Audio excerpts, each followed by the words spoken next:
I'm standing out here in downtown Raleigh, an area where tons of people, literally thousands, travel up and down these roads, whether by car or by foot. And I'm sitting in one of these popular areas, and as I'm sitting here, or standing here, I'm thinking about just what happens on corners. Nowadays, you can find a movement on almost every corner in a major city spewing a false doctrine. And that organization or that movement is known as the Hebrew Israelites.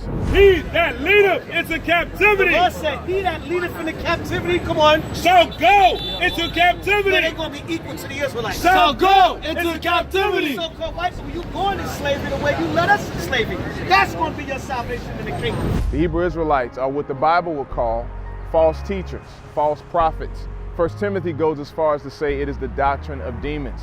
And while it is a false doctrine, it is one and a movement that is growing. We want to not be reactive, but proactive. So we want you to join us May 22nd at 7 p.m. at Vision Church as we teach you what the Hebrew Israelites believe, how to engage them, and how to stand firm in our faith. So we hope you'll join us for our Lit Wednesday as we talk about love, inspiration, and theology, how we can equip the body of Christ to engage from a position of knowledge.